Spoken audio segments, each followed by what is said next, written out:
Bem-vindos de regresso a mais um E o Resto é Ciência. Eu sou José Manuel Fernandes, comigo está o Miguel Miranda, geofísico, antigo presidente do BIPMA, antigo professor da Universidade de Lisboa, Faculdade de Ciências, e hoje vamos falar um pouco, até porque é quase inevitável andarmos em torno daquilo que nos está a acontecer, o céu a cair-nos na cabeça literalmente, mas vamos falar, em vez de falar do céu, vamos falar do mar, não porque seja a altura de época balnear, as pessoas estão preocupadas com o que está a acontecer, por exemplo, às praias, as praias estão sem areia, mas mais do que isso, o mar é o grande regulador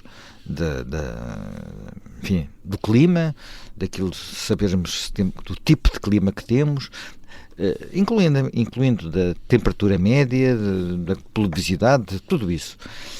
Temos discutido, inclusive fizemos já aqui alguns programas no Observador sobre o famoso anticiclone dos Açores, mas por baixo do anticiclone dos Açores fica a corrente do Golfo, e a corrente do Golfo é apenas parte. A corrente do Golfo, digamos, é uma massa de ar que vem da zona do Golfo, precisamente, e que os espanhóis, os americanos até às vezes dão outro nome, e que vai, de alguma forma, aquecendo a Europa e Portugal em particular, temperando o nosso clima, porque é uma corrente quente. Só que essa corrente faz parte de um sistema muitíssimo mais complexo, um sistema em que porque a água que se corre numa direção depois tem que correr noutra, não é? Exatamente.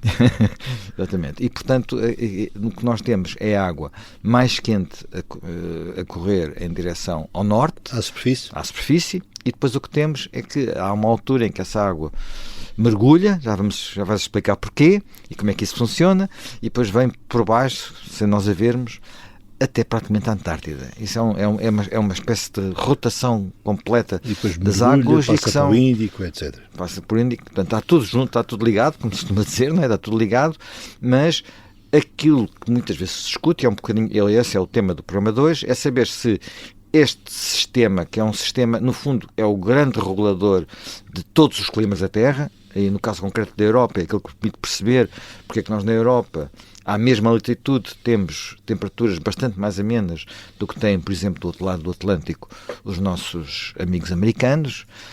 Nova Iorque está mais ou menos à altitude do Porto, e Nova Iorque é muito mais frio do que o Porto, não é? Portanto, no inverno. Mas além de percebermos isso, é percebermos que se pequenas flutuações neste sistema podem provocar variações muitíssimo mais rápidas do clima do que as nossas alterações climáticas, os nossos extremos, aquilo que a gente está sempre a discutir. Ora bem, mas começando pelo princípio, Miguel, tenta lá explicar de uma forma mais simples possível, porque isto não é muito mais simples, o que é o AMOC, porque este sistema é conhecido por AMOC. AMOC. E não é um estado de espírito. E não é um estado de espírito, exatamente. Não é uma zanga. Não é uma zanga. Ele pode zangar-se, mas não é uma zanga. Pronto, o AMOC é uma sigla inglesa que tem exatamente a ver com a Atlantic Medium Overturning Current. E apenas quero dizer aquilo que disseste. É uma corrente termoolina, ou seja, que acontece pelos contrastes de temperatura e de salinidade, e que é muito importante porque ela é que, de certa forma, revolta o oceano. Porque, por exemplo, há uma ideia que as pessoas têm sobre a temperatura da água, olha, quando vão à praia, e que é uma ideia que parece certa, mas não é. É de que a água está mais quente quando tem mais irradiação solar e está mais fria quando está menos radiação solar. Mas, na verdade, a temperatura da água é, no essencial, um aspecto dinâmico. Nós temos água fria quando ela vem do fundo e temos água quente quando ela vem da superfície. Essencial. E, portanto... Bem, pode haver pequenas variações. Se tiveres uma praia muito plana e tiveres a água ali ao sol durante umas horas, pode ser que ela aqueça um bocadinho. E aquece mais um bocadinho. E quando há vento, mistura mais rapidamente. Mas nós sabemos que tudo isto são características dinâmicas. E esta corrente, que passa todo o oceano da Terra, é muito importante, não só do ponto de vista do clima, porque ela influencia o clima, mas também do ponto de vista biológico. Não nos podemos esquecer que se não houvesse esta mistura de corrente de água profunda e superficial, todo o sistema biológico ficava profundamente alterado. E desde há muito tempo que se tentou encontrar um modelo simples para explicar o que estava a passar, e, em particular, que forças moviam esta corrente para ela ser assim tão persistente. E foi assim elaborado um modelo. Quando falamos da corrente, é uma corrente que inclui aquilo que nós chamamos de corrente do Golfo, mas no fundo inclui tudo aquilo que todas as correntes que... Aquilo que se chama em inglês o grande conveyor belt. Pronto. E que nós aqui chamamos corrente do Golfo, cujo nome agora, como sabem, tem ali algumas disputas, mas que já agora é de onde está a vir uma boa parte da precipitação que está a atingir Portugal nas últimas semanas. E um grande cientista, Stommel, idealizou um modelo muito simples para explicar isto. Foi dizer assim, vamos imaginar que nós temos um oceano equatorial de um lado e o oceano polar do outro.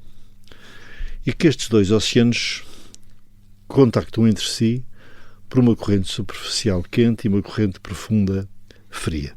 Que componentes, que parâmetros do oceano são importantes para este equilíbrio e que raio de tipo de equilíbrio é que isto pode dar? E quando Stommel faz as equações mais simples que imaginar se pode, imaginar que nós temos água na zona equatorial, que tem mais irradiação durante muito tempo, ele aquece, que a seguir migra para... e onde também há muita pluviosidade, atenção, portanto perde salinidade. E ela migra para norte, encontrando a água do Mediterrâneo, que sabem que é mais salgada. Está mais salgada. Migra ainda mais para norte e vai arrefecendo. E vai tornando-se mais salgada. E quando chega ao norte, fica mais densa. Quer dizer, mais salgada, só para recordar a física básica, a água mais quente, mais fria é mais densa e mais ocupa menos espaço, não é? Portanto é mais densa. Com mais sal também é mais densa, portanto afunda. Pronto, e depois de afundar, o ciclo completa-se e ela desce para sul, e fechando este ciclo simples de Stommel. O que se passa é que, quando se faz uma conta básica de qual é a energia que esta circulação transporta para norte, nós estamos a falar de um valor chamado 1 petawatt. Ora, 1 petawatt é muito watt, é muita energia. Eu já ouvi traduzir isso várias vezes. Será sensível? Quantas vezes o total da produção de energia térmica do mundo? Fala-se 1000 vezes, 100 mil Provavelmente. vezes? É um número brutal. Isto significa que toda a energia que nós produzimos, tudo aquilo que fazemos, e que fazemos desde... Temos vindo a evoluir desde a Revolução Industrial, é uma mínima fração daquilo que só esta corrente transporta. Exatamente.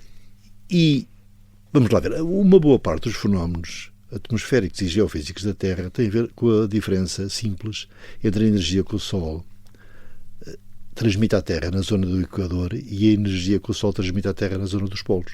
Porque a inclinação dos raios solares é muito diferente. E quando os raios solares estão muito verticais em relação à zona em que nós estamos, nós recebemos mais energia por metro quadrado. E quando estão mais inclinados, menos energia por metro quadrado. Por isso é que ao fim da tarde costuma fazer mais frio e durante a hora do almoço nós temos mais calor. E isto na Terra também se verifica. E claro que a Terra compensa estas diferenças grandes de energia com fluxos no oceânicos e fluxos atmosféricos. E depois roda, e quando roda ainda complica mais um bocadinho na atmosfera em particular. Agora...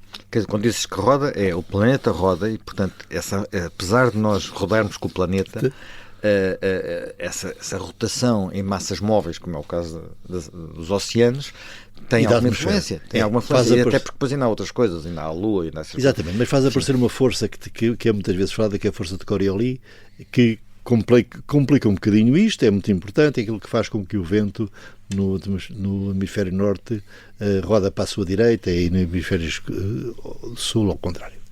O que se passa aqui é que, quando se fazem as equações simples de Stommel, verifica-se que a solução pode não ser estável.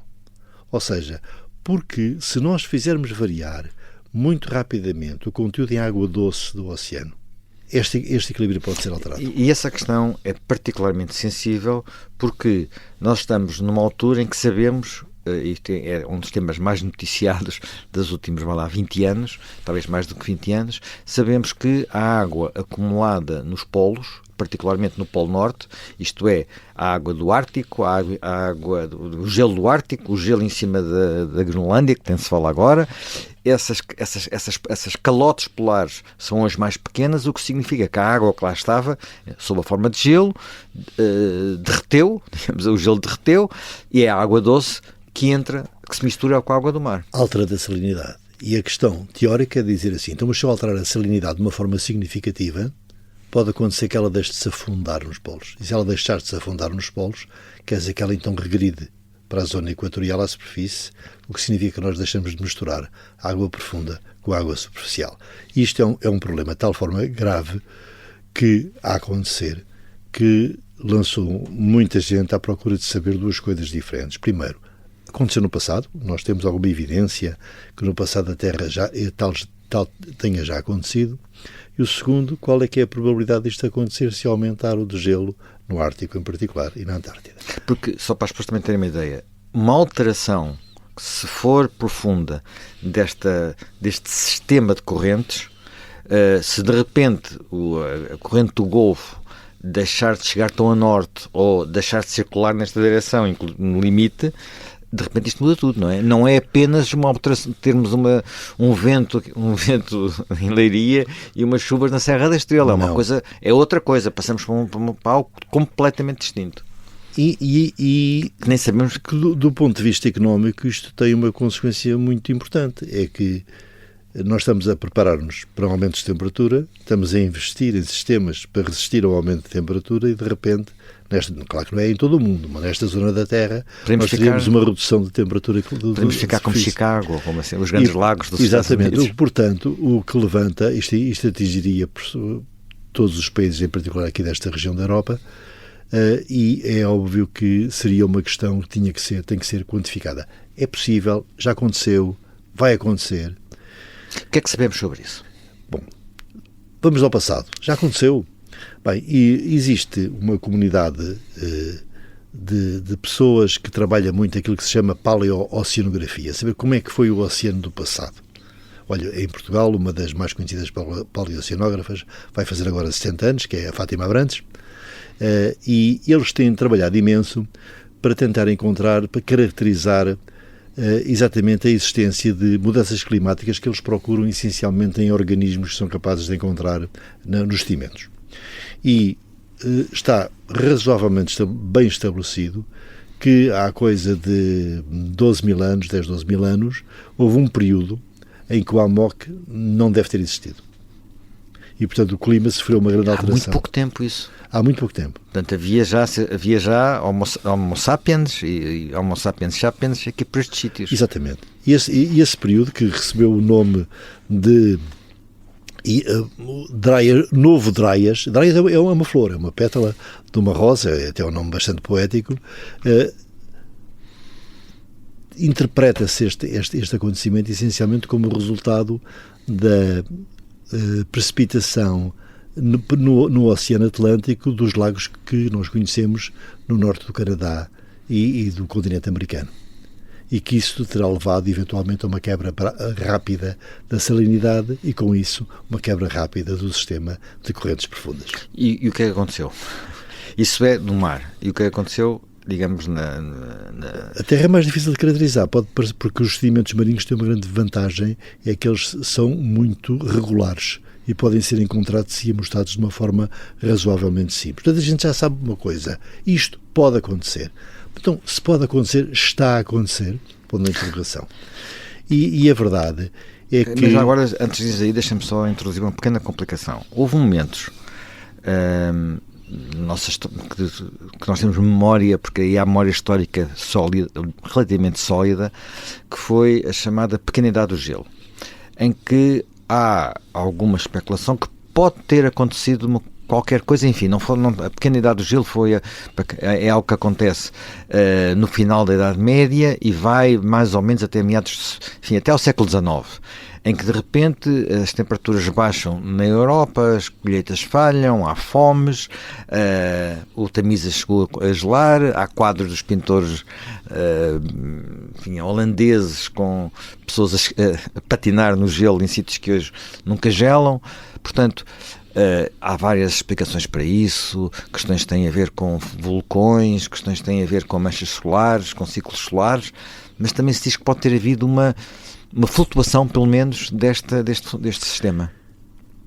E isto tem dois problemas, não é só porque é que ele começa, mas como é que ele acaba. E, portanto, há gente a tentar perceber como é que começa e gente que está a tentar perceber como é que acaba. Porque como é que acaba uma coisa que se chama um tipping point. Um tipping point, como penso que todos sabem, é aquela situação em que nós queremos que não há volta atrás. E na verdade... Um momento de viragem, não é? É um ponto de viragem, é uma bifurcação.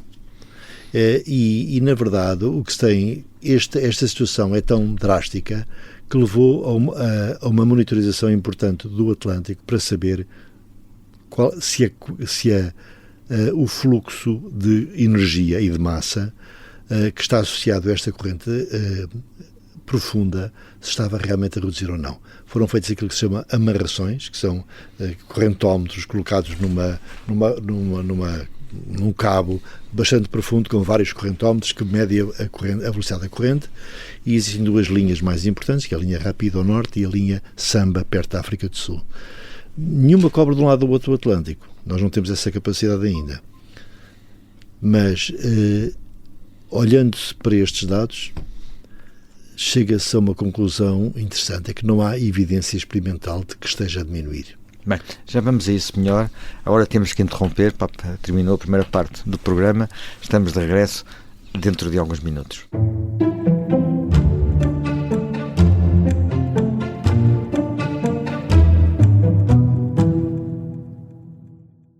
Não posso ser, porque é juramento. Fiz o juramento, não posso.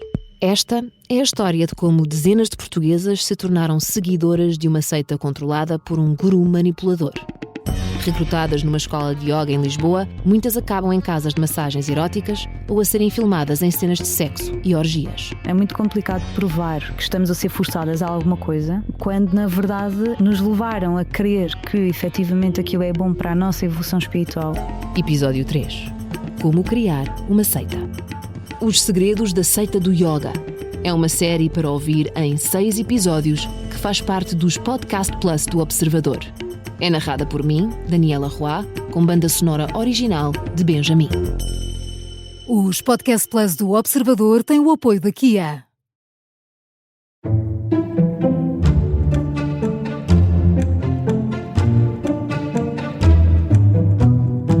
Estamos na segunda parte de O Resto é Ciência. Estamos a falar desse sistema com esse nome curioso, conhecido pelos cientistas como AMOC, que no fundo é o grande sistema de correntes atlânticas, as superficiais e as profundas, e estavas precisamente a explicar que há redes científicas que colocaram uns medidores de velocidade de corrente no norte e no sul do Atlântico, e já há alguma indicação sobre o que é que está a ser medido?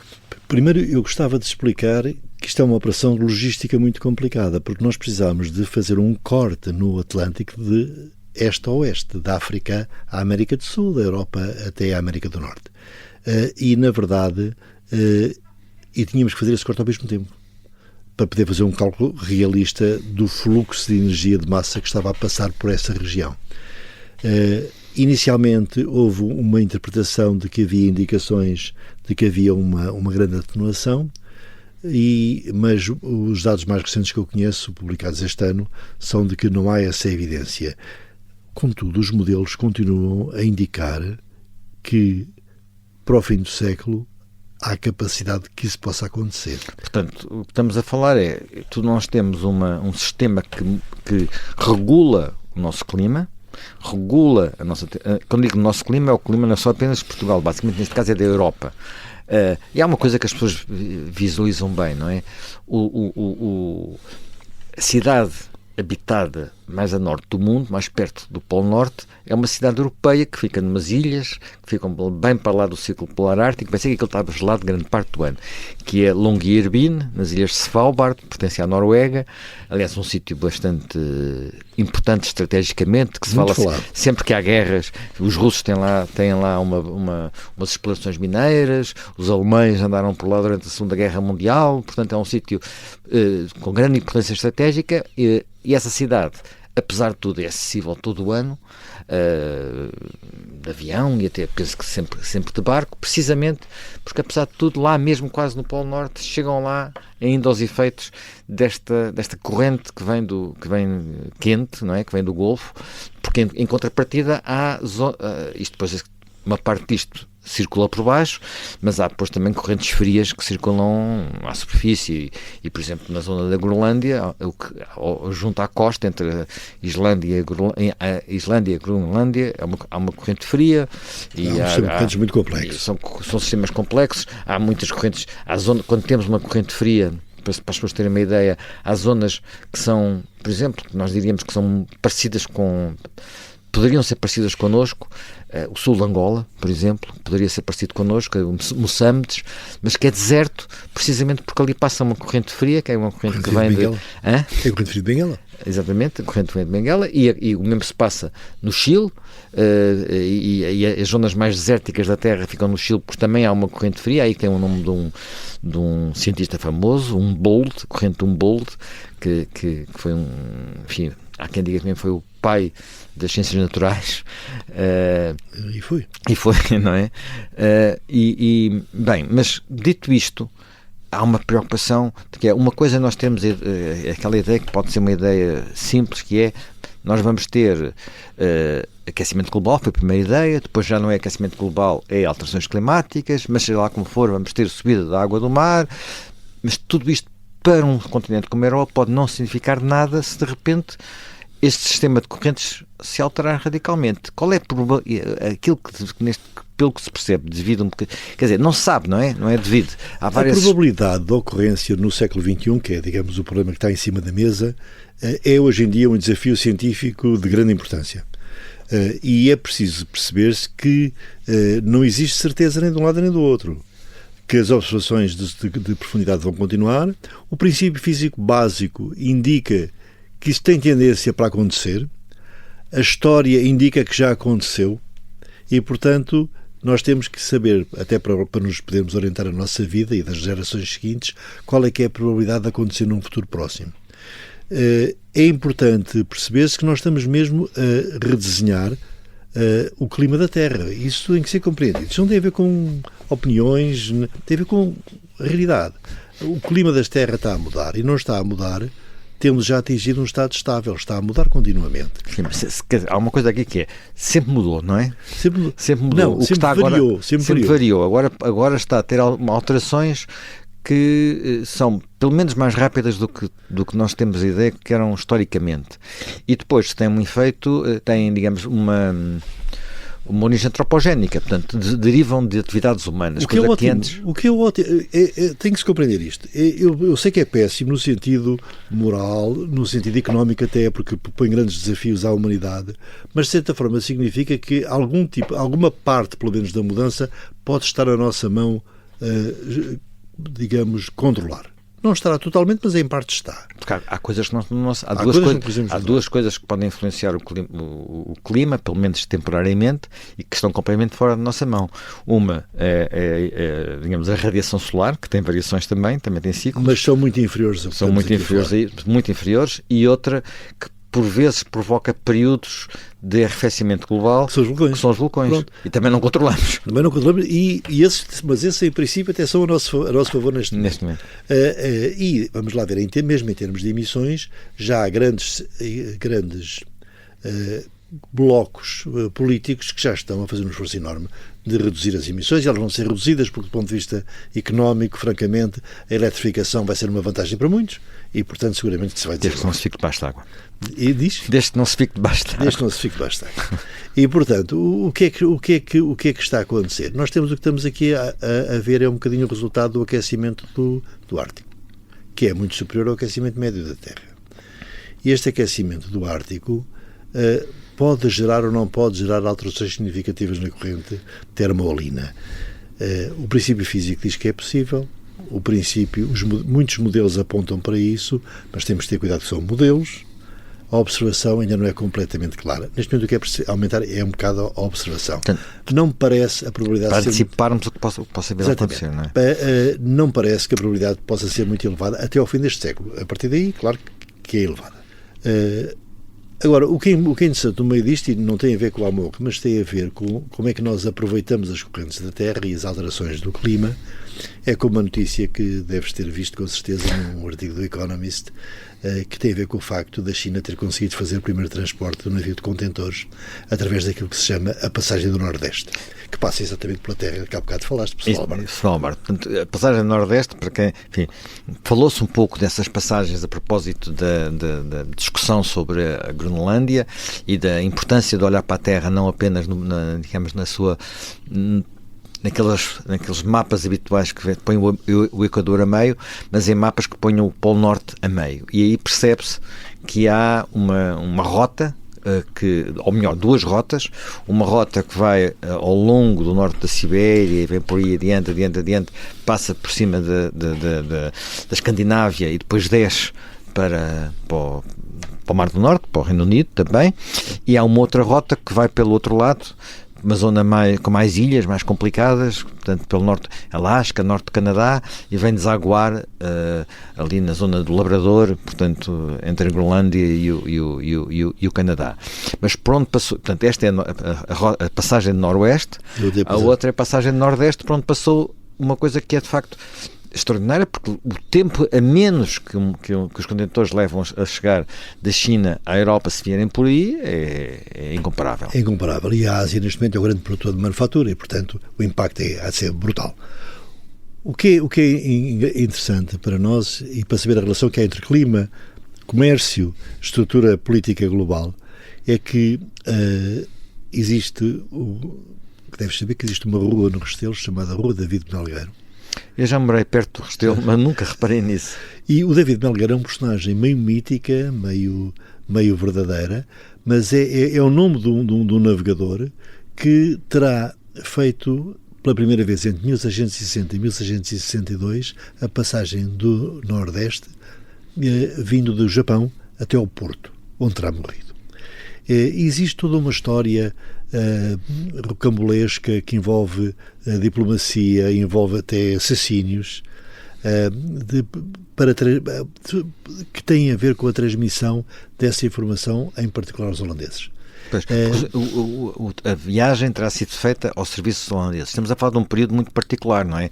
Portugal tinha recuperado a independência em 1640, o navio que ele usou seria um navio construído no Brasil, que não se sabe sequer onde é que poderá estar, e há quem diga que é uma figura completamente mítica, e há quem diga que não, que isto aconteceu mesmo. Mas aqui coloca-se um problema que talvez hoje tu possas ajudar a responder, que é: era possível fazer essa passagem nessa altura, que ainda por cima estávamos ainda na pequena idade do gelo? Exatamente. O que é curioso é que praticamente todos os historiadores até o meio do século XX tinham a ideia de que isto era falso, porque era tecnicamente impossível passar sem meios muito modernos atualmente existentes. Quebra-gelos, não é? Que era impossível fazer a passagem do Nordeste. Durante as últimas décadas, o que tem acontecido é que os tais paleoceanógrafos têm tentado reconstruir cada vez mais para trás as condições climáticas do Ártico, porque isso está-se a tornar importante e, francamente, de todos os pontos de vista, científico, político, económico. Tu és capaz de ajudar, enfim, mas para as pessoas perceberem, quando a gente fala de paleoceanógrafos, estamos a falar, no fundo, de arqueólogos do clima, não é? Uma coisa para as pessoas perceberem melhor. Os arqueólogos estudam setinhas, flechas, inscrições. Os paleoceanógrafos, assim como outros, estudam vestígios, troncos de árvores, portanto, tiram tubos de gelo e tubos de solo gelado e tubos de entorfeiras, vão por ali abaixo e veem o que é que ali cresceu e o que é que ali está depositado. Não é? E há uma grande relação entre as espécies, as relações entre as espécies e as condições do clima. E a partir dessas relações, que eles obviamente têm que calibrar da melhor maneira possível, é possível perceber qual é que é o clima, tal como nós hoje sabemos o clima pelas árvores que estão plantadas e que vivem e que algum dia hão de ser também de sedimentos, ou hão de ser misturadas nos sedimentos. E quando se começa cada vez a afinar mais as variações climáticas de pequeno período, que sabes que são muito importantes, como a pequena idade do gelo, porque são muito importantes até do ponto de vista da história das comunidades e da relação das comunidades com o clima, há algumas indicações no sentido de dizer que este período podia ter sido possível. E esta viagem podia ter sido porque pode ter havido ali um período quente, digamos assim. Pode ter havido um pequeno período quente em que ele pode ter passado. Existindo ou não existindo, hoje em dia não é realmente relevante. O que é relevante é a capacidade de aventura para tentar a passagem, é o interesse que a Ásia sempre teve nesta ligação à Europa pela passagem do Nordeste, o facto do clima atual estar a ser diferente e estar a permitir novas condições de utilização do oceano, e que nós temos que dar uma importância muito grande à evolução das condições físicas do oceano nas próximas décadas e nos próximos séculos. Algumas tornaram-nos a vida mais fácil, outras a vida mais difícil, algumas mudarão as regras do jogo. A verdade é uma: o clima é razoavelmente frágil. É muito influenciado pelos processos atmosféricos, mas também é influenciado pelos processos oceânicos. Nós temos alguma capacidade de prever, mas essa capacidade tem muitos limites. E, portanto, nós temos que ser bastante serenos e prudentes como é que utilizamos essa informação. É compreensível que para o conjunto de países que têm esta opção em vamos aquecer ou vamos arrefecer, que isto é um problema completamente importante. Quer dizer, mas no fundo nós temos de escolher, não é? Nós não podemos dizer aqui na Europa, olha, preferimos não arrefecer e, portanto, o melhor é continuarmos quer dizer, nem sei fazer bem o quê, porque se nós continuarmos a emitir e a aquecer, vamos arrefecer, que é o paradoxo, não é? É o paradoxo. Esse é o problema, este é o problema do clima, é que o clima é global. E, portanto, não é possível, não há uma relação direta entre as ações de um conjunto da humanidade e as consequências que tem. Porque as consequências são sempre globais. A posição conservadora é tentar manter as condições do clima como as conhecemos atualmente, porque todo o sistema natural está condicionado por elas. A posição de nós não queremos ligar a isso e queremos deixar o sistema correr a sua lógica interna vai levar a situações que vão ser de muito difícil gestão, se é que essa gestão alguma vez vai ser possível. Nós somos uma espécie frágil, que é vencedora, mas é frágil, num clima que tem a grande capacidade de ter uma mudança rápida, sem nós sermos capazes depois de controlar a sequência dessa variação. Agora deixa-me só introduzir uma pequena complicação, que é, isso acontece, portanto, estas alterações nas correntes, aquilo que diferenciam do resto é que aqui a alteração pode ser muito mais rápida, o que coloca um enorme problema de adaptação, porque uma alteração lenta, quer dizer, nós temos noção de que há muitas zonas, sobretudo aqui, por exemplo, na bacia do Mediterrâneo, onde a margem sul do Mediterrâneo, portanto o norte de África, era uma zona de celeiro, e hoje não é, e em tempos históricos, não é? Portanto, o tempo do Egito, o tempo de Cartago, o tempo de uma parte da Líbia, e hoje são desertos. Ora bem, mas tudo isso foi, as populações foram saindo de lá, foram vindo para outros sítios, foram evoluindo. Aqui estamos a falar de algo que, em vez de passar-se em décadas ou séculos, pode-se passar em períodos muitíssimo mais comprimidos no tempo e numa zona muito mais ocupada e muito mais densa.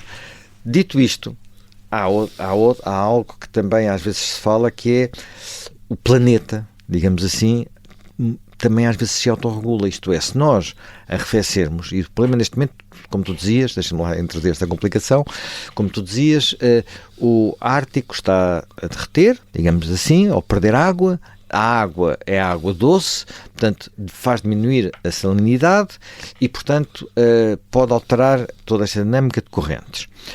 Se vier o frio, eu vou voltar a ter mais gelo em cima do Ártico e, porventura, em cima dos glaciares na Europa. Se tiver mais gelo, posso, em alguns aspectos, reverter o processo de aquecimento, porque o gelo também reflete mais o sol para fora da atmosfera. Mas só que isto é um processo muitíssimo mais... É uma autorregulação do planeta muito mais lenta, não é? Sabes, essa autorregulação... Porque existe alguma capacidade de autorregulação. Essa autorregulação é aquilo que deu origem à tal hipótese Gaia. Gaia, exatamente. James Lovelock. Que a Terra funcionava como um organismo vivo. Mas o que se tem verificado, digamos, tanto em observações como em modelos, digamos, razoavelmente bem estabelecidos, é que pode haver, tudo caminha para uma situação em que não há autorregulação, porque nós podemos passar de um sistema que está autorregulado para um sistema que está de feedback negativo para feedback positivo. Não é? Quando nós temos um sistema que está a aquecer, o sistema que está a aquecer também faz desaparecer o gelo. Ao fazer desaparecer o gelo, torna a terra mais escura fica mais quente. Portanto, nessa altura temos um feedback ao contrário. Portanto, tudo isto é complexo, mas não devemos esquecer que uma coisa é a escala global, outra coisa é a escala regional. Que o facto do AMOC poder colapsar é uma ação dramática de todos os pontos de vista, que tem implicações biológicas tremendas e que, portanto, tudo o que se puder fazer para evitar que tal aconteça é importante. Aparentemente, a escala de tempo não parece ser tão complexa que não nos permita tomar uma direção.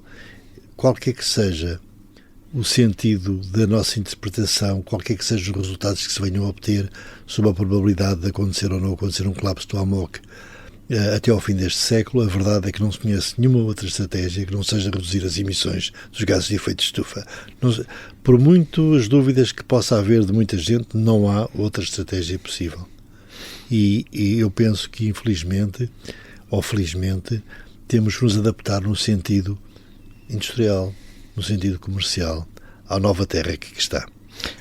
E, portanto, isto não é apenas tirar, digamos, construir mais barragens, fazer diques mais altos, é algo muitíssimo mais, não é só precaver-nos para alterações pontuais e circunstanciais e de proximidade, mas sim para algo que, e porventura aí está um desafio talvez quase tão grande como o desafio de diminuir as emissões, que é conseguir captar uma parte do CO2 que já está na atmosfera.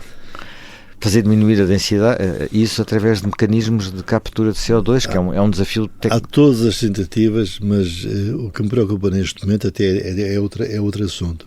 É que a nossa capacidade de observação do oceano vai estar muito diminuída pelas novas decisões da administração americana, que espero que sejam alteradas, obviamente, e que faz com que